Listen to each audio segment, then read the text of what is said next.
أعوذ بالله من الشيطان الرجيم. بسم الله الرحمن الرحيم. الحمد لله والصلاة والسلام على سيدنا رسول الله وعلى آله وصحابته ومن اتبع هداه. ربنا لا تجعلنا فتنة للقوم الظالمين ونجنا برحمتك من القوم الكافرين آمين. أما بعد، فقال المصنف رحمه الله تعالى: فصل. قال: إذا قتل المحرم صيدا أو دل عليه من قتله فعليه الجزاء. biz jinoyatul hajj val umra ya ihramliqqa yoki haramga qilingan jinoyat degandik. O'tgangi darsda ihramga qarta qilingan jinoyatlar ustida to'xtalgan. Endi bu darsda haramga qarta va ihramliqqa qarta qilingan jinoyat bu bo'lsa-mu, o'lash, o'ltirish jinoyati ustida to'xtalamiz. إذا قتل المحرم صيدا إحرامlik holatda ovni o'ltirib qolsa, أو دل عليه من قتله yoki uni o'ltirgan kishini ovga dalolat qilib qo'ysa, فعليه الجزاء, unga jazo keladi. Demak, bu yerda o'lash ihramlikqa va haramga qarta qilingan jinoyat. Bundanki ihramlik holatda haramning sirtida bo'lsin, haramning ishida bo'lsin, o'tirib qolsa yoki ihramsiz kishimi haramning ishida o'tirib qolsa, bu haram ish va jazo keladi. Dalolat qilib qo'ysin shundoq, hamkorlashsin shundoq. Degani mazatda ishorat qilib qo'ygan ahvolda jazo kelmaydi. Ishorat qilganni faqatlan hamkorlashgan degan doiraga ya dalolat qilgan degan doiraga tushira olsa, undan keyin dalolat ya hamkorlashganlik jihatdan jazo keladi. Wal aslu fi zalika qawluhu ta'ala. Al asl degan istilahni biz shada asos dalil deymiz. Boshqa o'rinlarda boshqa ma'noda kelishi mumkin. Mushu masalalarda asos dalil Alloh taolaning mushu oyati: Ya ayyuhallazina amanu la taqtulus sayda va antum hurum. Ihramlik holatlarda uni o'ltirmanglar degan mushu bir cheklama. Hurum haromning ko'pligi, ya'ni ihramlik holatga chog'da demakchi. Va antum muhrimun degan ma'noda. وقوله تعالى: وحرم عليكم صيد البر ما دمتم حرما. ayatning boshida أحل لكم صيد البحر وطعامه متاعا لكم وللسيارة. biz o'tgan deganda أحل لكم صيد البحر degandilla mushundilla saydul barri haramkan degan mazmun chiqdi dedik. Mafhum muxolifa chiqarsa, lekin mana وحرم عليكم صيد البر ma nas ma dumtum hurma. ihramlik holatda bo'lsanglar quruqlik o'lari harom qilindi deydi. Bu her ikisi Maide suresi ayet. Bunun başka Maide suresinin 5. ayet mi oluşan delili? İlla ma yutla aleykum gayra muhillis saydi ve entum hurum. Bu üç ayet ihramlık holatda o'lash haram deganligi delil ve ceza kıldıqanlıqı delil. Onun başka hadislarda mı delili var? İmam Bukhari ve Müslim rivayet kılgan hadiste an Sa'b ibn Jassama el-Laythi radıyallahu anhu ennehu ahda li Resulillah sallallahu aleyhi ve sellem himaran vahşiyen faraddahu aleyhi felemma ra'at ma fi vejhih qala inna lem neruddahu aleyke illa enna hurum. Yani Ebu Qatada radıyallahu anh'ın hadisini biz bir neçe kıtım tılgılıp tuttuk. Muvatta'da mı okugan? Mesela şu Bukhari'deki bir varyantı da Resulullah sallallahu aleyhi ve sellem Hudeybiye Mekke'ye manğa vaxtıda Ebu Qatada radıyallahu anh'ı müşvaqalgın rivayet kılıp deydi: Kunna ma'an nebiyyi sallallahu aleyhi ve sellem bil qaha. Medine'den sadece çıkandan kinki bir cayın ismi. Ve minnal muhrimu ve minna gayrul muhrim. Feraitu ashabi yeterâevne şey'en fe izâ himâra vahşin. Neticeden bunun kamsı çıkıp gitti, neyzine pran sıpran dizunumuzu özü düşüp aldı, şuna cereyalı buldu. فَقَالُوا لَا نُعِينُكَ عَلَيْهِ بِشَيْءٍ إِنَّا مُحْرِمُونَ فَتَنَاوَلْتُهُ فَأَخَذْتُهُ ثُمَّ أَتَيْتُ الْحِمَارَ مِنْ وَرَاءِ أَكَمَةٍ فَعَقَرْتُهُ فَأَتَيْتُ بِهِ أَصْحَابِي فَقَالَ بَعْضُهُمْ كُلُوا وَقَالَ بَعْضُهُمْ لَا تَأْكُلُوا فَأَتَيْتُ النَّبِيَّ صلى الله عليه وسلم وهو أمامنا فسألته فقال كلوه حلال. Bu ihramlik holatda o'lsa haramligida va jazo qilganligida olimlar ijmo qilgan. Ibn al-Munzir, Ibn Rushd, Imom Navoiy, Ibn Qudamalar ijmoni naql qilgan. Qala was-saydu, sayd masdar bilan atalgan deydi, o'ning ismi. Ya'ni o'langan hayvonga majazan ishlatilgan. Min itlaq al-masdar ala al-maf'ul. O'ni ta'riflatidadir. O'sha o nimadan iborat? Huval hayavanul mutawahhishu fi asl al-xilqa. Yaratılışıda insan ko'nmaydigan, yavoyi yaratilgan hayvon. El-mumtani'u bi janahihi aw bi qawaimihi.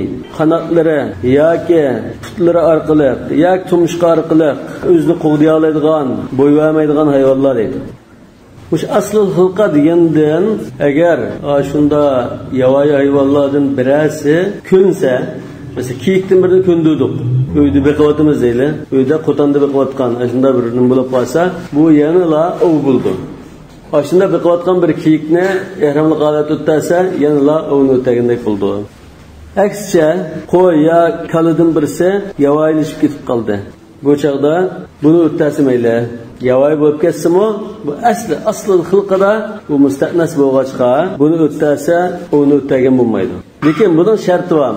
Buni bo'g'izlab o'tirishing lozim deb. Agar yavoyilashib ketsa, tutib bo'g'izlab o'tagan bo'lmaganikin, nadin zaxmlantirib o'tasi bo'ldi. Bu boshqa masala. Ularga asl xilqa, o'shada asli til yaratilishda yavoyi bo'lish kerak demoqchi. Hanefi mazhabda bu go'shi yildigan hayvon bo'lsin, yilmaydigan bo'lsin, hammaga umum. Masalan, shir, arslan ya yo'llasdan birini o'lisimi o. Shu o'ttasimi o'l. Jumhur ulamolar ya go'shi yildigan hayvon bo'lsa o'ldi deb qaraydi. Endi bu yerda o'ni ta'rifladi. O ikki turli bo'ldi. Barri va bahri. Meyada o'tira sharam bo'g'ini oyatga asosan as-saydul barri, as-saydul bahri o'lizmayli. Bunda olgan şey jinoyat saydul barriga xos. Ammo saydul bahricho, saydul bahr desak, u beliqqa xosmi, undan boshqa o'z ishiga olamdi desa, ya'ni mazhabda hammani o'z ishiga oldi. Beliq bilan xos emas. Chunki ya'ni mazhabda dengiz mahsulotlardan faqat beliqni yig'ildi, uni boshqasini yig'ilmaydi deydi. Nolnikan saydul bahr, yani halal bo'g'ini beliq va dengizda yashaydigan hammasi. Haram bo'g'ini yig'ili olsin, yig'ili olmasin, quruqlikda yashaydigan hammasi. İlla al-khamsal fawasiqal mustathnata bil hadis.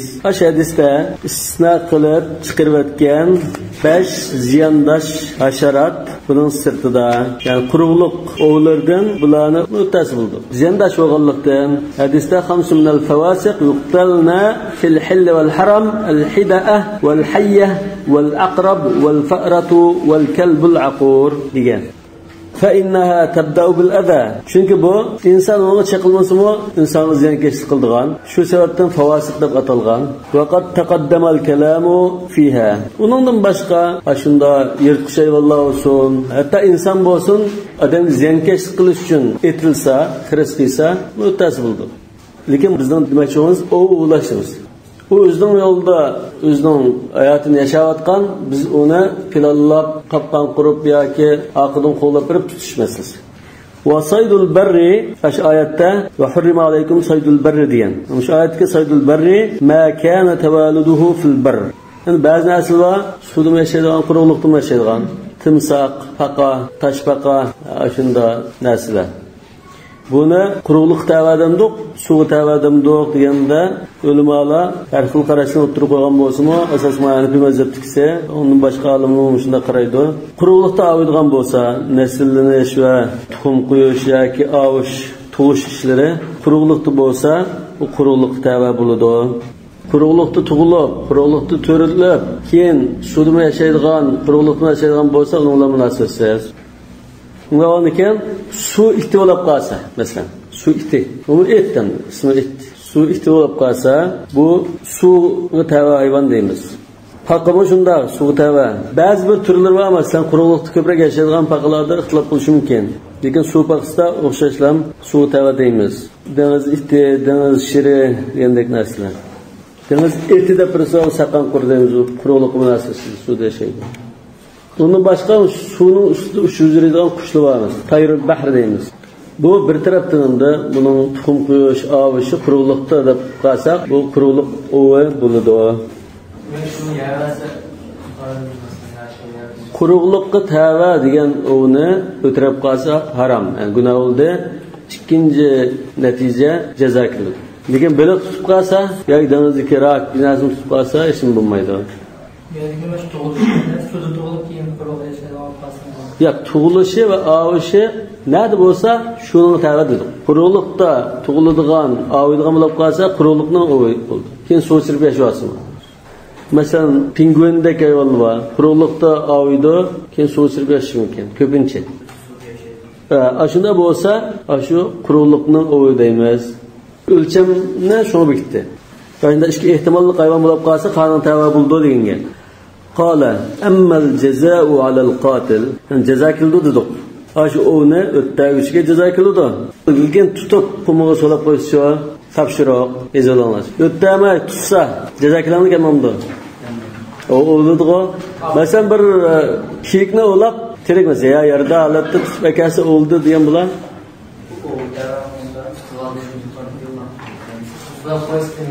Ya tutib akasi o'tdamidi? Ya qopqanda tutilgo, o'lash degan ya ishtarqiliq, ya o'qariqliq, yoki qopqan orqaliq, ya undan boshqa o'rakka o'lash orqali har xil tutdi.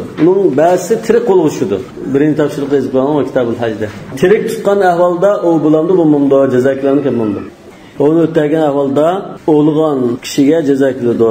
Buning dalili fajaza'un mithlu ma qatala minan na'am falwajib al-jazaa. أوجب الجزاء على القاتل. مش آياتها إنك بلغلب قيغلق شون نصا. وأما الدال أنا مدلالة فوق ما جزاء كله ديجنا دليل بوسا نمشون ونما جزاء كله فإنه فوت على الصيد الأمن وشكلنجان بالإشناء كله ونوستيجا أشو حيوان بريشان كله قوقته شنو ما خاطر جملك يقطع حيوان لأن بقاء حياة الصيد بأمنه Çünkü hayvanınki hayat qatqilishi xotirjamlik bilan munosabatlik. Xotirjamlik yo'qolsalam hayoti xavf uchraydi.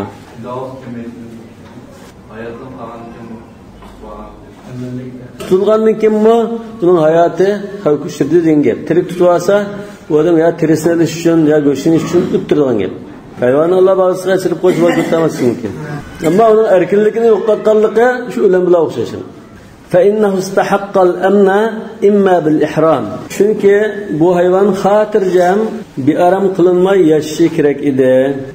İhramlı qalatda bunu o'ttamanglar deyish orqali Alloh taolo buni chiqilmanglar deb buni xotirjamligini kafolatlik qilgandi.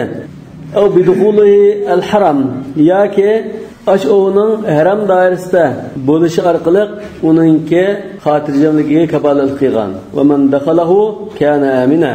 Yani haram doirasiga kirgan kishi xotirjam bo'ladi, xotirjam qilinglar deyish orqali. فإذا دل عليه أنه كوس قيسا فقد فوت الأمن المستحق عليه. Onu xotirjam yashashi uning haqqi etishunama ash haqqidan mahrum qildi. Ay xotirjamligini uning qo'lidan ketkizib qo'ydi. Fajibul jazaa'u kal mubashir. Nonkan uni o'tgan kishiga o'xshashlam ko'z qo'ygan kishiga mo jazo keladi. Biz o'tgangi darsda dalolat qilish bilan ishorat qilishni farqlantirgan. İşaret qilish ko'z ko'rinib turgan hayvonni ko'rsatib qo'ysa ishorat bo'ldi. Dalolat qilish ko'z ko'rinmagan bir tog'ning oqida yoki daraxtning oqida yo tuvan tarafda egiz tarafda bo'lib qolsa, ko'rmagan ahvolda joyini deb bersa bu dalolat dedik. ولما روينا من حديث أبي قتادة رضي الله عنه يعني شو زروات قيغان أبو قتادة رضي الله عنه حديث دمو شو مضمون با Abu Qatada radıyallahu anh'ın hadisinin bir varyantı da Resulullah sallallahu aleyhi ve sellem dedi Eminkum ahadun emarahu en yahmila aleyha ev eşara ileyha qalu la qala fekulu ma baqiya min lahmiha dedi. Meşede eminkum ahadun emarahu en yahmila aleyha ev eşara ileyha degenden dalalat qilgan ahvolda uning go'shtini isi bo'lmaydiganligi, dalalat qilishning harom ekanligi mazmun chiqdi. Ana Hanifi mazhabda, Hanbali mazhabda dalolat qilish bilan jazo keladi. İmam Malik va İmam Shafiining mazhabida dalolat qilish bilan jazo kelmaydi. Lekin bu shu dalolat bilan jazo keladiganligi Hazrat Ali va Ibn Abbas radhiyallohu anhulardan rivoyat qilingan bo'lib, sahobalarning ichida bulardan boshqacha qarashdi bo'lganligi yo'q. Ammo bu shu Hanifi mazhabda dalolat qiluvchi ihromli holat bilan bo'ldi ekan, dalolat qilish harom. Uni jazo keldi. Onu tutgan adam ihramlı holatda kishi olsun yoki odatdagi ihramsiz kiyim kiygan kishi olsun o'xshash. Mana shu dalolat qilib qo'ygan kishi ihramli holatda bo'lgan, uni jazo keldi. Agar birisining mulki bo'lgan bir ovni o'lab qolsa, bunda ikki jazo keldi, qo'sh jazo keldi. Birincisi igisiga bir to'lam keladi, to'lab berishi lozim. Ikkinchisi Alloh taolo jazo belgilaganlikdan odatga jazo keladi. Bu jazoning kelishi majburlab qolsin yoki ixtiyoriy holatda bo'lsin, u o'lgan bo'lsa kelaverdi. Qala va dalalatu alla yakuna al-madlul aliman bihi. Dalalat degan nima deb iborat desa, ihrom bo'lgan kishi boshqa birisiga ko'rsatib qo'ygan bo'lsa, ash uni o'tdagan kishi ash ko'rsatib qo'ymasa, uni bilmagan bo'lsa, hozir shu uni tutish ash odamning ko'rsatishi sabab bilan bo'lgan bo'lsa, bu bir shartdir. Va yusaddiqu joyida payanga ishonsa shunaqa. Ama mesela daraxtzorlikning ichida bir kiyik bor dedi. No ishonmadi. Keyin yana birisi kelib, u ishindiga odamning birisi kelib, kiyik ko'rdim bor desa, uningga asosan o'lgan bo'lsa, birinchi odamga jazo kelmaydi. Chunki buni o'ylash uning gapiga asosan bo'lmagan. Hatto shuna law kana aliman bihi. Shuna u burun o'zi bilgan bo'lsa, aw kadzabahu yoki desa, ishonmasa, yolg'on bu gapni deb qolsa, vadallahu akharu boshqa bir odam dalolat qilsa, fasaddaqu ikkinchisini rasetdan deb ishonsa, fal jazaa ala thani. O'chada jazo ikkinchisi keldi. Birinchi qatdan degan odamga kelmaydi. Umuman qilib aytsak, shu dalolat qiluvchiga jazo kelishi uchun 5 shartni belgilagan Hanafiy mazhabda. Albatta bu dalolat qilish jihatdan gunoh bo'lganligida aniq endi.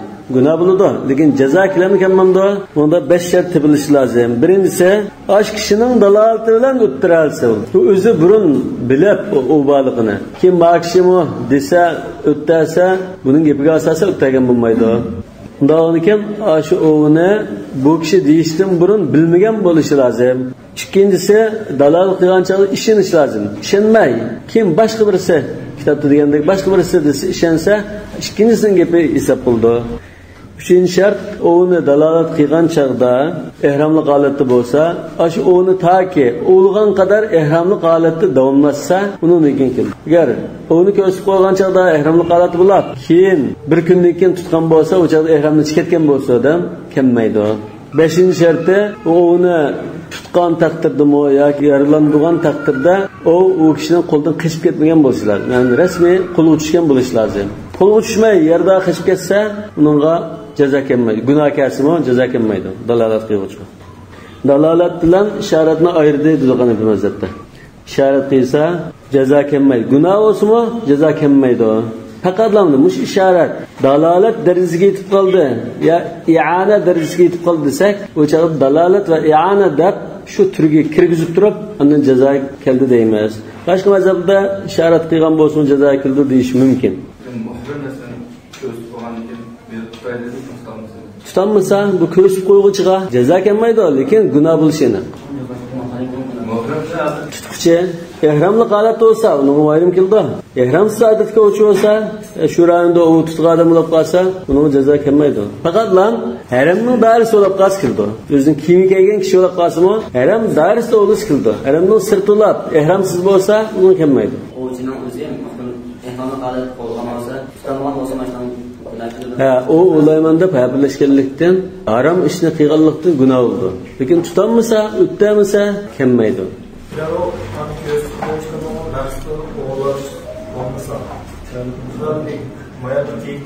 Aşa kiyiktirda deyishi bilan tutqin deganni maqsad qilmay, unda deb qo'yay desimi, aşı sebep bo'lganlik jihatdan jazo qildi. Shunga imma bil mubashara au bit tasabbub deymiz.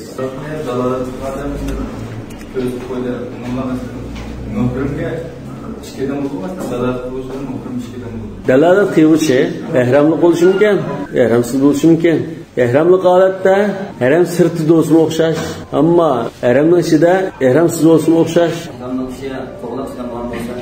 Qadimda yo'qotdi shu. Endi hayotini muqlanmagan bo'lg'achqa, o'chadi kelmaydi. Tutanmasa, o'tiranmasa kelmaydi. Tutalsa buni sizda qilgan bo'ldingmi?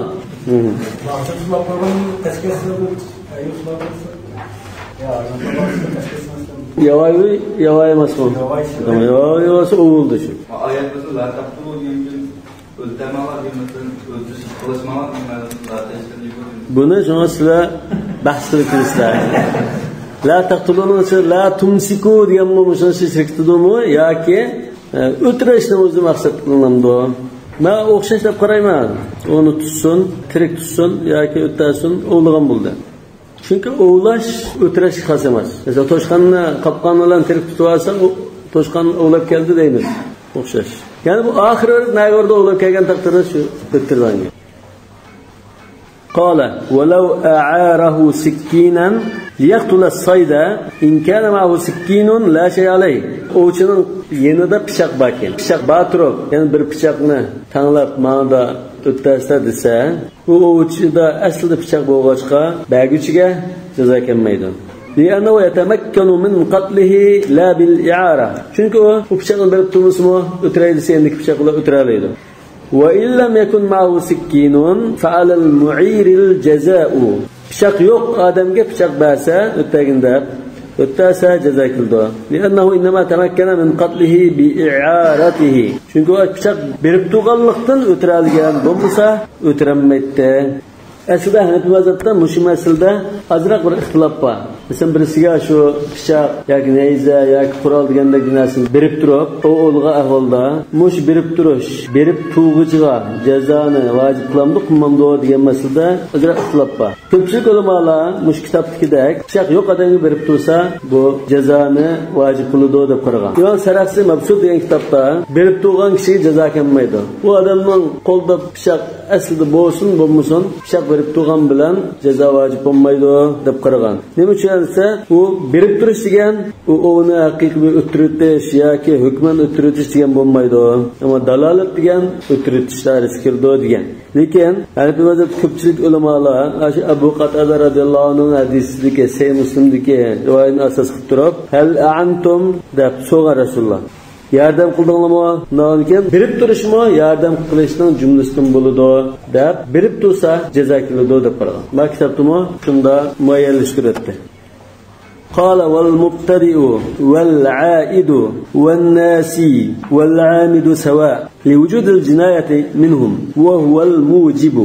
Yahramla qalıbda, ya haram dairesi o'lgan kishi dastlab qilib o'lgan bo'lsin, ikkinchi qatam takrar qilib qolgan bo'lsin, unutib qilib qilgan bo'lsin yoki qasddan bo'lsin, jazo kelishida o'xshash. O'sha o'lash jinoyat sodir bo'ldimi shundan. Jazoni vojib qilgan narsami shu? Mujib, ya'ni yujibul jaza. Al-mujib al-jinoyat, al-mujib al-jaza. Ana shada nimshan al-aidu dedi. Chunki shu oyatda وَمَنْ عَادَ فَيَنْتَقِمُ اللّٰهُ مِنْهُ.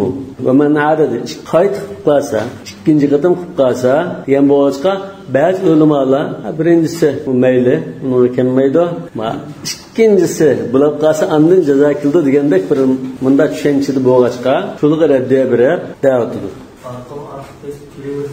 Arqadan 5 ne olursa 5 qatam. Onunki Hanafi mazhabda 10 adam hamkorlashib bir yovishakni olursa har birisiga ayrim qildi.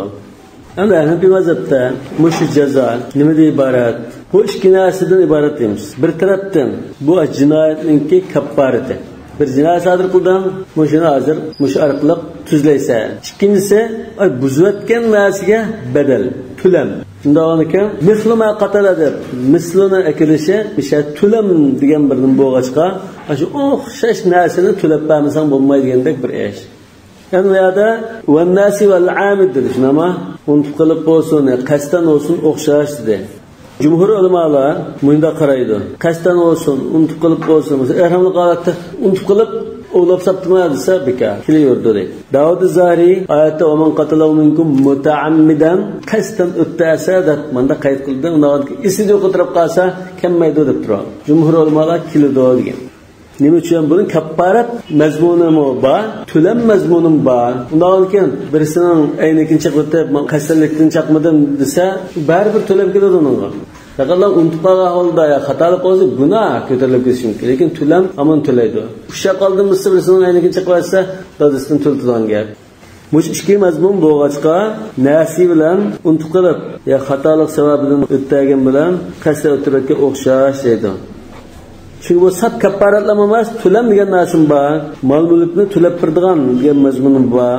Ama oyatda zohirlar mutaammidan dedi qo'yana. Mutaammidan o'g'aniki narsa ichki bo'lsa, mutaammidan deb atayat akab qo'yishi, ash oyatning oxirida fayantaqimullohu minhu liyadqa va balamin degan va'id bo'g'achqa aynan mutaammidan deb qo'ydi. Mutaammidan ash va'id keladi mutaammidan bo'lsa. Jazodan sirt va'id bor. Lekin qasdlik bo'lmasa va'id bo'lmaydi. Çünkü ceza kilishi ceza kiliyordu dedi. Bu ceza qarta mutaammidan deb qo'ygan emas, va'idga qarta mutaammidan deb qo'ygan gap. Davonki o'shada nasi desa, uning kilishi, buning bir tulam mazmuni bo'lg'achqa deymiz. Qala wal jazaa'u an yuqawwima as-sayda adlani fi makan as-sayd. Jaza keldi degankin bu jazo nimadan iborat? Shayxonning nazarida, hozir bayon qilayotgani shayxonning qarashi, Jaza shayxonning qarashida shu ovni baholaydigan raus kishidan ikkisi shu ovlangan joyda turib baholaydi deydi. Qimmatini baholaydi. Masalan bir kiyikni ovlagan bo'lsa, nada bo'lgan bo'lsa shu joydagi qimmati bo'yicha ikkalan baholab qo'ydi. Odatda mush kiyikning go'shini, o'lik holatda go'shini manch pulga setib olib bo'ldimi, sotqili bo'ldi deb baholab bekitib turdi. Aw fi aqrabul mawadi' minhu. Yoki u bir shabra o'tan yoki kent bo'lmasa, u ulangan joyga eng yaqin bo'lgan bir jutninki bahasi bo'yicha baholaydi. Thumma insha'a ishtara bil qimati hadiyan fadabahahu. Bekitib bo'lgandan masalan bir kiyikning go'shini 2000 koy deb bekitdi. Bekitib bo'lgandan hakamanning rol tugdi bu yerda. Aşı oğluğan kişi ihtiyarlıqı boyunca iş kıldı. Halisa iştara bil kıymeti hediyen fedebahahu. Aşı 2000 koyga bir hediye kurbanlık elep bunu haramga yapıp boğuzlaydı. Fedebahahu yani fil haram demekçi. Hediyen baligal Kabe degenlik için. Mamesilde hediyen baligal Kabe degenlik için aşı haramda boğuzlaş lazım. Yani oğluğan caydılamamaz haramda. Ve inşa'a ta'aman. İkinci ihtiyarlar açlık setölep fatasaddaqa bihi ala kulli miskinin nisfa sa'a burrin. Her bir miskinge yarım sa buğdaydan sadaka kurdu. Ya xomo olsa, arpa olsa bir sa'dan. Ve inşa'a üçüncü tallaş sama an kulli nisfi sa'in yawma. Her bir yarım sa buğday üçün bir gün tutdu. Aşı açlık neçe miskin yese her bir miskin nisf sa'dan taqib turur. Demek bunun altında da 3 ihtiyarlık var. Fe in fadala aqallu min nisfi sa'in. Nisf sa'dan birib ahirda 200 gram, 250 gram minas qatqasa mesela yarım sa'dan tuan, yarım sa 1 kilodan salaşıdı. Bir can ya yarım can degende bir nas qatqasa inşa tasaddaqa bi. Onun bir miskin bir vasi buldu. Ya ki ve inşa sama yawman. Qalsa bir kun ro'za tutsa buldu. Shu chilpaq açlıqqa. Vel aslu fihi mush hukmni belgilashda asos dalil mush oyat. Fajaza'un mithlu ma qatala minan na'am. Mush oyat asos dalil. Bu şeyhan gımı delil, İmam Muhammed bin Hasan ve cumhur gımı delil. İşkili teraddül kıldı. Müşayet ki fecezâun mithlu. Mithlu diyen müşo sözünü izahlaşta, islavlaşta olmalı. Yukarıda ma kitapta bayan kıyını şeyhanın karşı. Yani İmam Ebu Hanife ve Ebi Yusuf işkilerinin karşı. Bunun deydi, mesela vacip olan ceza, iki hakem bikitip koygan, pişip koygan pul şudur, kımmet. Tamam? Endi onu ötegen kişi ihtiyarlığı var. 3 işten birini tanısı buldu. Halisa hediye kurbanlık setilip eremge verip öptürdü. Halisa açlık verdi. Halisa ro'za tutdu. İmam Muhammed rahmetullahi aleyh ve cumhur ulemalar bunu deydi. Bir kişi ötegen bolsa şununla en yakın kildigan, o'xshab ketadigan sharmallardan birini jazo qilib bekitmez. Mesela kiyik desa bir qo'y. Yavuşak desa bir kala, misli ya o'xshini, shakl jihatdan o'xshin, cho'ng kichiklik va hajm jihatdan o'xshini mislaymiz deydi. İmam Abu Hanifa misliga bu yerda qimmati degan. Bular o'xshaydigan ashunda charmallardan hayvon bo'lib qolsa, o'xshini bekitmas. Uning o'xshishi charmallar bo'lmasa, u chaqda qimmatini bekitmas deydi. uçadan kıymetini bekletimiz deganda Abu Hanifa, Abu Yusuf bilan o'xshashgan. Ikkinchi qadamda. Lekin bular oldi bilan Sharumalladin va shuni yaqin qildigan hayvon bormi yo'qmi, shuni qaraymiz. Yaqin qildigani bo'lsa, shuni bekitimiz deydi. Jumhur ulamoning qarashi. İmam Şafii'nin ayrim bir tafsilatga qarashi, ochliq bermoqchi bo'lsa, bu ochliqni shu Sharumalladin eng yaqin qildigan hayvonning qimmatini baholab turib nima qilamiz? Go'shtning emas, kiyikning go'shtini emas, qo'yning basini ispiltil, manchpil deb bu kiyikka ama qo'yildi qildi. Endi ochliq bermoqchi bo'lsang, bu qo'yning qimmatida ochliq ko'rsatadi. Go'shtning basini emas, tirik qo'yning basini hisoblab demoqchi. Bu salatni janish kerak. Bu ayet فجزاء مثل ما قتل من النعم يحكم به ذوى عدل منكم هديا بالغ الكعبة أو كفارة طعام مساكين أو عدل ذلك الصيام ليذوق وبال أمره. مش آية أساس اختلف. والأصل في المثل أن مثل كان مش سوزدازر مثلا. bunun asli mazmun nima? An yakuna mumatilan suratan va ma'na. Misl degan ayni hamma tarafdan o'xshaydigan, shaklimi o'xshash, qimmati mazmun jihatdan o'xshash bo'lsa misl bo'ldi.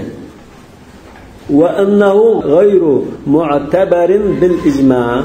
Shakli va qimmati mazmuni o'xshash bo'lishi biz hamma ittifoq. Unda bo'lish kerak emas.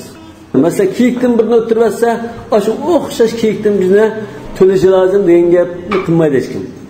Nemadan demaydi. Lekin shaklan va mazmunan har jihatdan shu aynan o'xshaydigandan birisi desak, bu maqsad qilinganligida hamma ittifoq deydi. Yani o'xshash bir kiyik to'laydi degan gap yo'q. Wala i'tibara lil mithli suratan.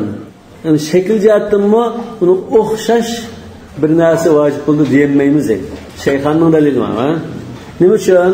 Li'anna ba'dahu kharaja anil iradati bil ijma'. Chunki sizlarni o'xshash, bizni o'xshash shunda deymiz. Buning ba'zisi hammalarning qarshida u shaklan o'xshashlikdan chiqdi deydi. Masalan, kal usfur. Mesela qushqash desak, va shunga o'xshash naslda, mesela katta deymiz, qushqash deymiz, qirg'avul deymiz, bunday narsalar. Bunun odatda unda biz nima qilgan sharumallardan buning o'xshi yo'q. Shunama fala yabqal baqi muradan. Ana buning bir qismini shunda zidilgandan keyin bir qismi g'ayrimurad bo'ladi. Shunda yerimini chiqarib aytgandan keyin, bir qismini chiqarib aytgandan keyin qapqog'ini bundan shakli o'xshashi, shakl jihatdan yaqin kelganini maqsad qilindi digil bo'lmaydi. Nima uchun? Li'alla yuaddi ila al-jam' bayna al-haqiqati wal majaz fi lafzin wahid. Misal misligan so'zdan ham haqiqiy ma'nosi %100 o'xshash, zavqli chiqadi o'xshash. Degani nima maqsad qilindi? Yana bir tarafdan o'xshamaydig'ini maqsad qilindi. Qimmati degan so'z maqsad qilindi. Ikki narsani bir vaqtda maqsad qilingan demaymiz. Yani haqiqiy ma'nosida ishlatilgan, majoziy ma'nosida ishlatilgan demaymiz. Çünkü ya haqiqiy ma'nosi tu, ya majoziy ma'nosi tu deymiz. Çünkü bu yerda qimmati maqsad qilingan ahvol bormi yo'qmi bo'lsa bor dedi. Shu jumhurmi? Agar hayvondan o'xshi topilmay qolsa, qimmatini bekitmas, qimmati maqsad qilingan shu misldan deydi. Undan keyin qimmati maqsad qilindimi, qimmatmi qilindi. Undan keyin bu yerda ham qimmati maqsad qilingan hem o'qishi maqsad qilingan deb haqiqat va majozni jamlash bu yerda mumkin emas narsani jamlagandek bir ahvol. Fata'ayyana an yu'tabara al-mithlu ma'na. Undan keyin bu yerda qimmati, ya'ni mazmun jihatdan o'qishi hisob qilinishi muayyanlashib ketadi. U bo'lsa-mu nima? Al-misl ma'na degan shu qimmati. Va huwa al-qima kama fima la nadira lahu. Xuddi mesela o'qishi yo'q narsa bo'lib qolsa, sizmi, yani sizlarmi qimmati muayyanlashib deytdilar. Undan keyin uni yaqin qilgan hayvon bo'lgan taqdirmi qimmati muayyanlashib ketadi. La nadira lahu, yani mushahadat sharumallardan o'xshi bo'lmagan naslda hammalar birdek qimmati muayyanlashib ketadi deydi. Bu oyatga ixtilof aslida ba'zi qiroat, ba'zi bir i'rob nimalarga berib taqildigan. Mesela İmam Asim, Hamza, Kasai bular fajazaun deb tanvinni o'qigan. Mithlu andan marfu. Fajazaun mithlu deb. Bunun ma'nosi shu o'tiralgan hayvonga o'xshash kildigan bir jazo to'lishi vojib degan mazmun. Mesela o çağda cezanın sıfatı oldu. Lekin bazı ulamalar fecezâ'u misli ma qatala. Cezanı mudaf qilib bunda o'qildi bor. Nima uchun desa, bu yerda bu jazo o'ltirilgan hayvonning jazosi. O'ltirilgan hayvonning o'xshishining jazosi. Unga o'xshaydigan bir hayvon biz bilan munosabatsiz. Mesela bir kiyikni o'ttirdik. Bu kiyikning jazosi hozir belgilangan, o'sha to'lamoqchi bo'lgan narsa. Kiyikka o'xshaydigan boshqa bir taxarruz tutib boqmagan, ko'rib boqmagan boshqa bir kiyikning jazosimi? Shu biz o'tganning jazosi. Shunama undan ekan bu nimaning deydi? Masalan, ana ukrimu mislak desa, men seni izlayman degan. Sana o'xshash kishilarni, sendek kishilarni izlayman degan gap emas. Ya'ni seni izlayman, sana o'xshash bir so'rab qarshi izlayman degan gap emas. Ya'ni seni izlayman degan gap bu. Mislni ashunda ishlatish bor dedi. Shuna laysa kamithlihi shay desa, laysa huwa ka shay'in. Alloh hech nimaga o'xshamaydi degan gap. Mislni anda ishlatish bor dedi. Bosh i'rob va qiroatga talash-tortishdan kelib chiqqan ixtilof. وهو القيمة كما فيما لا نظير له. o'xshi bo'lmagan narsada birisi masalan jumhurning qarashini o'xshi yo'q bir hayvonni o'tiribdi deydi. Bizning qo'limizda bu hayvonning buning o'xshash qilgan bir narsa yo'q. Nima to'lam qildi? Qimmatini to'lab turdi. Buningda qarish taraf ma'qul keldi buningga. Yana birisi va kama fi huquqil ibad bu qiyosda bor. Masalan bandalarning haqqini buzayotgan ahvolda mesela birisinin kulunu öttürüvette ya bir qanday qo'ydi deyli. Bu chaqda nima kildi? Hamma ittifoq. Ashun qimmat kildi. Unga o'xshash bir qulning qilpasi bo'lmaydi. Ash qulning qimmati. Chunki bu qulningki qimmati birisi 10 ming dollarlik qul bo'lsa, birisi 100 ming dollarlik qul bo'lishi mumkin. U bir qulni o'ttirsa qimmatini to'laydi. Ya bozorda qulning ham apasam bo'ldi deydigan shu. Undan keyin mishada qimmati vojib bo'lgan. Bu yerdami qimmat vojib bo'ldi. Chunki biz shu jazo degan mishadiki to'lamni kaffarat mazmunim bor, to'lam mazmunim bor degan. To'lam bo'lganlik jihatdan bu qimmat degan narsani muayyanlashtirdi demakchi. Hatto bandalarning haq-huquqidan masalan hech kim yo'q bir narsani buzib o'tibdi deydi. Birisini ham shunda hech bozorda topilmaydigan shunda bir narsa borki, buni chaqibdi, buzib o'tdi. Nima qildi? Mana shu baliq qo'ydi desa shu qimmat. Chunki o'xshi degan gap yo'q buni. Va idza kana al-murad bil jazaa' al-qimata yuqawwimu al-adlan al-lahma. Mana. Undan bu yerda jazodan maqsad hozir shayxonning nazarida shu o'ning qimmati. Endi o'ning qimmati degan vaqtimizda bir kiyikni o'tirayotgan bo'lsa, tirik kiyikdan birini baholab turib, uning bahosini bitamdoq yoki go'shini bitamdoq, buni shu hakamanul adlan baholaydi. Nimani baholaydi? Go'shni baholaydi, hayvonning o'zini emas. Kiyikning o'zini tirik holada baholaydi. O'lak bir kiyikning go'shi, masalan 20 kilo go'sht chiqdi desak, shu go'shtni baholaydi deydi. Fi makani sayd, o'lgan joyda. In kana mimma yuba'u fihi suyud. Anda o'la setilgan, anda bir bazrava joylab qolsa, shu joyning bahasida baholaydi. Va illam yakun mimma yuba'u fihi kalbariyati. Cho'l bayavallarda unda o setilgan bir bazar, unda bir savdo bo'ldigan ish bo'lmasa, fa fi aqrabil mawadi' minhu. Eng yaqin bazardagi baho bo'yicha baholab qo'ydi. Summa endi baholab qo'ydi shunama, ikki hakam baholab qo'ydimi?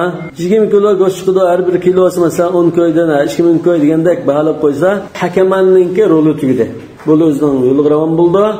Tanlash shu o'ni o'tirib qo'ygan kishi keldi. Shayxonning nazarida summal khiyaru lil qatil. Mishada shayxonning nazarida shunda. İmam Muhammad va jumhur ulamolar tanlashni ikki hakam tanlaydi, tanlab bekitdi degan. Birinchi tanlash insha'a ishtara bil qiymati hadiyan. 2000 ko'y deb bog'lab qo'ygan bo'lsa, xolisa o'sha 2000 ko'yga bir qo'y hadiya elib, haramga opirib ashal bo'g'izlaydi. Va huwa ma tajuzu bihi al-udhiyatu in balagat qiymatuhu zalik. O'sha hadiyaninki o'lchimi nima? Qurbonlar va hadiya shartiga to'shilgan, unda yoshga kirgan bo'lish lozim.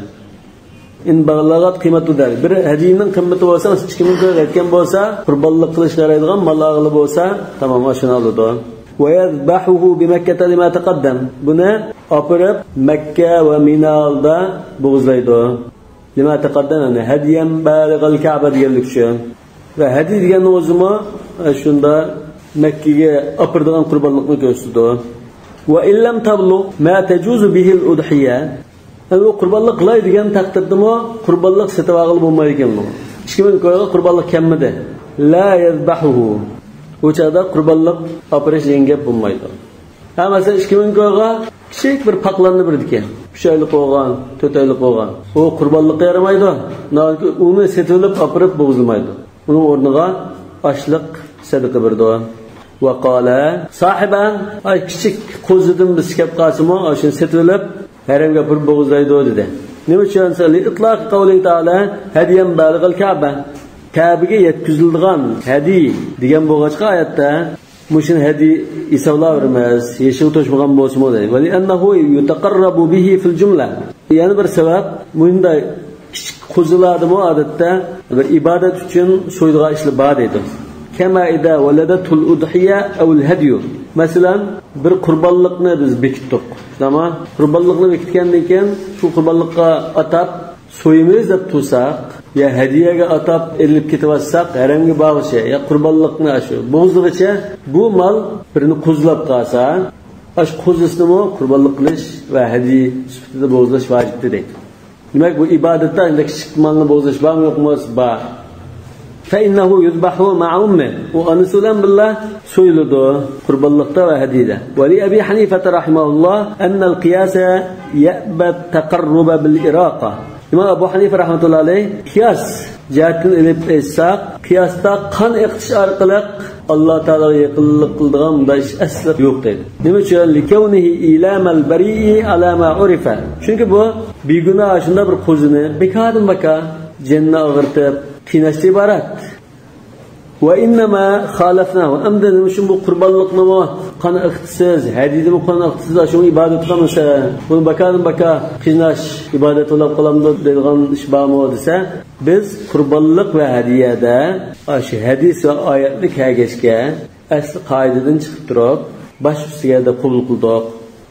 Va yal udhiya wal mut'a, damul mut'a, hadil tamattu' degandek masalalarda aqiqa masalan bunday ishlarda shunda qon iqtisning o'zi ibodat. Ya boshqa ishlarni biz go'sht uchun bo'zlab uni yesak bu boshqa gap. Ibodat deganim bo'lmasmi? Yani qon iqtisning o'zi bir ibodat deb bekitish asli shu oyat hadis kagashga shunda da qardoq. Bo'lmasa normalda bizning o'lchimiz bo'yicha, qiyosimiz bo'yicha qon iqtish orqali bir jonga a'zo berish orqali ibodat bo'lmaydi demoqchi. ولا يجوز فيهما هذا. عند أشو عقيقة والمتعدة أشندا يشوتوش بغان حيوان جائز بولمدو بولمايدو. فيهما هذا فيبقى على الأصل. عندنا كان bunun da asli qoida bo'yicha shu qo'zini bekardan baka jinni qijnab ibodat qilamiz demaymiz deydi. Agar nasib qilsa qo'z bo'lsa-mu bo'g'izlasanglar shu Alloh taolo mukofot qilgan, savob ato qilgan ibodat degan bo'lsa, o'chada hisob. Unda bir ish yo'q bu yerda. وحيث جاز إنما جاز تبعا. أنا سل دعندك وقربان يا هدي مال برنو قزلاب قاسة دعندنا وأنسقا ثوا بلاب ترب أجندا بلاب قال أنسة قربان قاتل تلقين هدي قاتل تلقين مال بوغاشكا شنو إشدين شقان دكان شنو ثوا بلاب أعيشب بوغاشوا والكلام في جوازه أصلا يا هذا الثلاثة يشيل توشمغان مالنا أين إبادة تشين إشلتش o'zini ayrim mustaqillik istisbam yo'qmi degan masala. Unda shu yo'q deymiz biz. Bu anda shu birinchi tanlashga chetishlik ishidagi bir talashda atsazim ha. Hozir yana biz shayxonning qarshi bo'layotimiz. Birinchi tanlashdan ichida shunda kichik molni gap chiqib qog'ochga bir talashga kirib ketdi. Ammo biz shayxonning qarshi bo'yicha hakaman ash qimmatni bekitib bergandan keyin xolisa buning bir qurbonlik mollar apurdu. İkinci tallaş ve inşa'a ishtara ta'aman. Xalisa bunun aşk seti oldu. Yukarıda thumma al-khiyaru lil-qatil inşa'a ishtara bil-qimati hadiyan dedi. Ama ikincisi ve inşa'a ishtara ta'aman. Aşk seti oldu fa at'ama kama zekerna kama fil fida'i vel keffarat. Fidiyat mahzurat al-ihramda ya ki keffaratlarda her bir miskinge nisf sa'a bur dedi. Aşında takip burda. Ve inşa'a, üçüncü tallaş sama ala ma vasafna kema fil fida. her bir nisf saat burga bir gün ro'za tutadi. وإنما يتخير بين هذه الأشياء الثلاثة كما في كفارة اليمين. أمش أولغان كشة خد كفارة اليمين ده إلا ما عقبتم الأيمان فكفارته إطعام 10 مساكين من أوسط ما تطعمون أهلكم أو كسوتهم أو تحرير رقبة. شو ناس نطلقان داك مش هذا أش كشة طلش اختيار الغبار يدم. وهو مذهب ابن عباس رضي الله عنهما. ابن عباس رضي الله عنهما أي مثل ديان sözne kımmet deb tafsir qilgan rivoyatlar bor demoqchi. İmam Bayhaqi rivoyat qilgan bir asarda İbn Abbas radhiyallohu anhu agar uni o'qishi bo'lmay qolsa, buning pulini Makkaga olib setilib tartib degan. قال وإنما يتخير القاتل لأن الخيار شرع رفقا به. Yani burada onu tayinlashning o'zining qo'lida bu tanlash ixtiyorligi dedi. Hakaman tanlab bermaydi. Hakaman faqatlam baholab turiblam ketadi. Nima uchun? Li'annal khiyara shuri'a rifqan bi. Chunki bu yer tanlash aşı kishi hamda bir beshiga bir musibat kelib qoldi. Undan buni sal yengillatib, qulayroq bo'g'inni qilayang deb, shuningga bir ish chaqirtib tanlash ixtiyorligi bergan. Chunki ashning gardini vojib qilib qoldi bu. وذلك إنما يحصل إذا كان التعيين إليه والخيار له. وجه رفق degan narsa qachon vujud chiqadi bo'lsa, tanlash ixtiyorligi ashning qo'lda bo'lib qolsa, andın bu rifqdan bahramon bo'ldi dedi.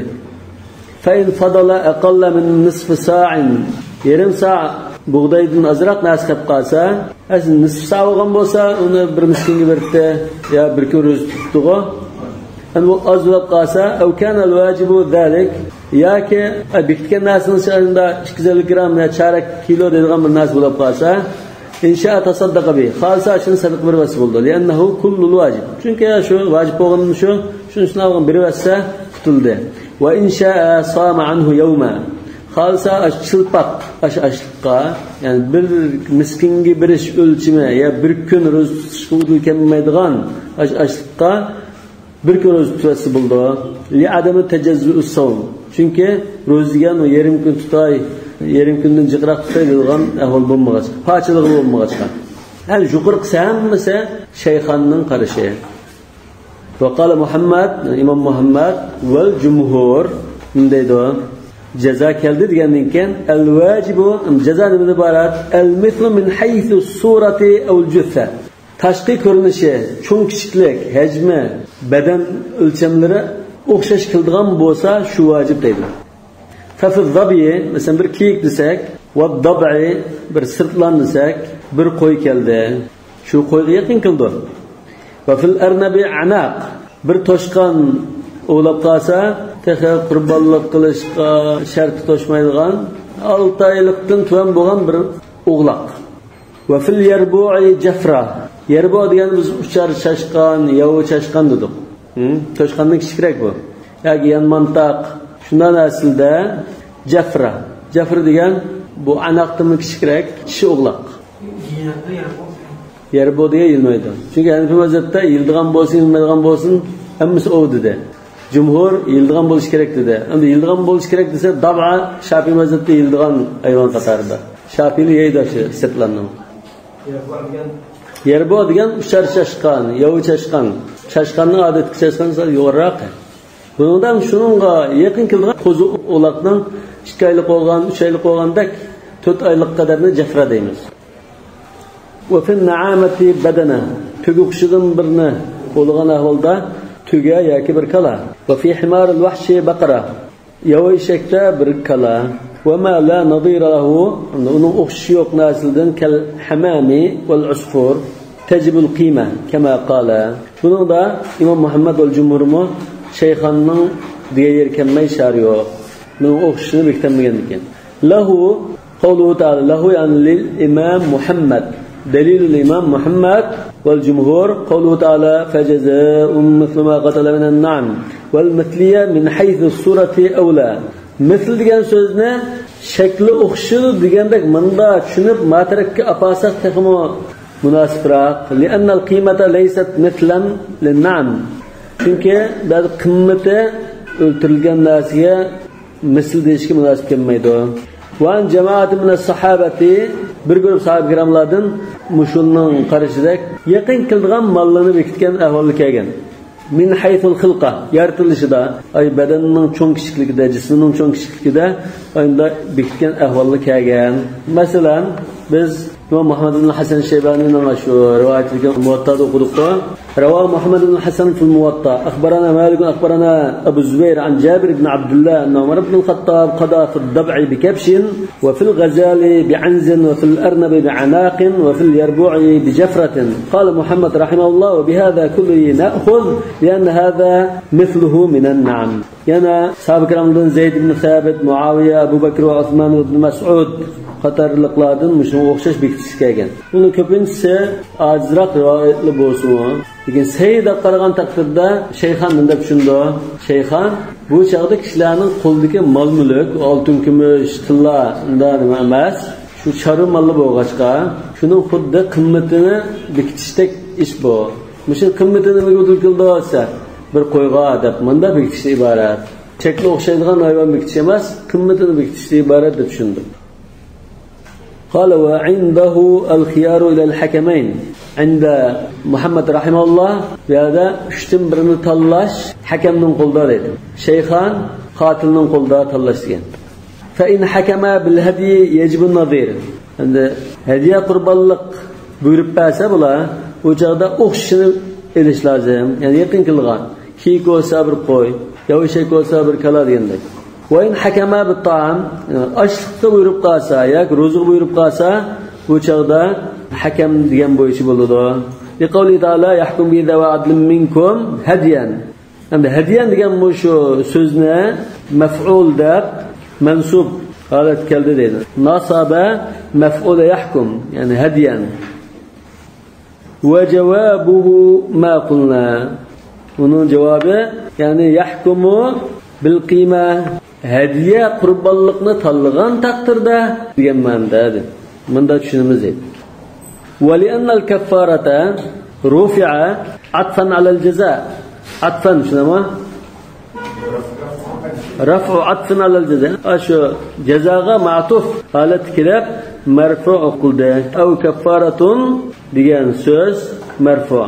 Bu jazaga ma'tuf, ya'ni fa'alayhi kaffaratun degan ma'noda. وكذا قوله أو عدل بوم مرفوع كالده رفع وإنما الحكمان يحكمان بالقيمة بو حكمان من وكم قلت كمتن وكم قلت باسن وكم قلت لأن الواجب لو كان النظير في هذا واجب بغنا شكل جاتن أخش دلقاء أهوالدا لما احتاج إلى تقويمهما أولانك unda bahalab qo'yishga ehtiyoj bo'lmagan bo'libdi. Ashu o'tirayotgan kishi o'zimizda qarablam kiyik bo'lsa qo'yna, yo shekulab qolsa bir kalani o'zi biktaletdi. Uch kelin chaqirib akilish bahalti shajasizda. Fa'ulima annal hakamayn inma yahkuman bil qima. Unda kim bu yerda bu hakaman ash qimmatini bekitib turdi degan mazmun ma'lum bo'ladi. Summal khiyaru ilayhi rifqan bihi kama bayyana. Undan keyin u kishi uchdan birini tanlaydi. Hakam tanlab bermaydi. O'zi tanlaydi uchdan ichidan birini. Ya. ولأن القيمة ليست مثلا من النعم. شكل جاتن bunda o'xshash narsa emas. Ma'naviy tarafdan o'xshash. قال وإن قتل ما لا يؤكل من السباع ففيه الجزاء. Hani bir mazhabning qarshida kuş o'g'irlangan hayvon yildigan bo'lsin, yilmaydigan bo'lsin, o'xshashlam jazo keladi. لأنه صيد فيتناوله إطلاق النص. Mush o'mi emasmi? O. Mesela yo'ldan bizni o'lab qolsa, o bo'ldi. ولا يتجاوز بقيمة شاه. Endi yirtqich o'g'irlik jihatdan buning go'shi yilmaydigan bo'lg'achqa buning qimmati bir qo'ydan eshib ketgan taqdir shu bir qo'y bilan kifoyalanadi. لأن السبع وإن كبر. Chunki bu yirtqich hayvon bak yo'g'on bo'lgan taqdirdami la yatajawazu qimatu lahmihi qimata lahmi shah. Buning go'shini u inson yemaydigan bo'lg'achqa ishqisab turadigan masalan yoki shunda bir nimaga ishlatadigan bo'lg'achqa yoki etizariqlar o'g'il shaklda ko'mitadigan bo'lg'achqa buning qimmati bir qo'yning qimmatidan tuvan bo'ladi. Li'annahu g'ayru muntafa'an bihi shar'an. Chunki shariatda uning go'shini yeb foydalanadigan ish yo'q, inson yeydigan ahvol yo'q deydi.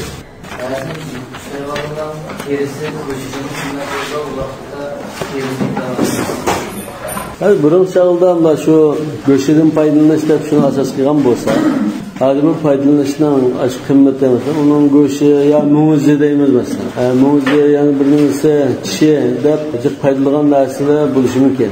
Bunun asasen onda aşk kıymetini bekitip, kıymetiga kelgeni boyunca qurbanlık alamdı, açlık alamdı, aşının okulu degen nima mayillishi uchun.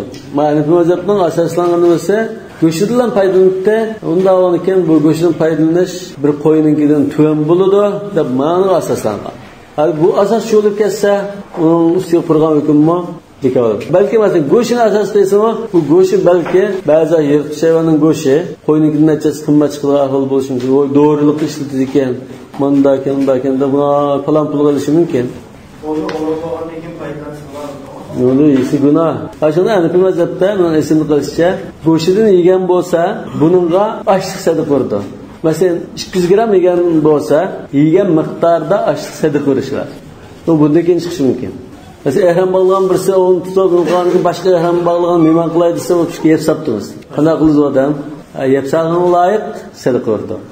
Oğulgan kişi kıymetini tüdüş lazım. Bu bölümlerine trikalıkninki kıymetli sanatını kullanılıyor ki şu göşalıkninki Tirik. Mesela tirik dediğimiz onun trikalık demez. Mesela bir kiyikni öttedim tirik kiyikten birini bağlamayımız. Onu koyup durup bunun okşışı bir koygu yakın kilitlidir. Bu koyunu tirik alet diye savlayımız bazı. Onda bir koyunu bitkenden keyin şu koyunu apırıp hediye kılıdı, heremge apırıp boğuzlaydı. Yani bilmezsen şeyhanın usta öldürülgen hayvanın göğsünün bağısını dedi. Tirik alet demez. Ya koyunun bağısı demez, şu öldürülgen göğüs. Bir kiyikten az 20 kilo göğsü var kolumuzda. Şu ne şükür kaldığım bolsa şu rayonda şunun bağısını biktimiz dedi. Nişayet olsun. Subhanakallahumma bihamdik. Eşhedü en la ilahe illa ente estağfiruke ve etûbü ileyk.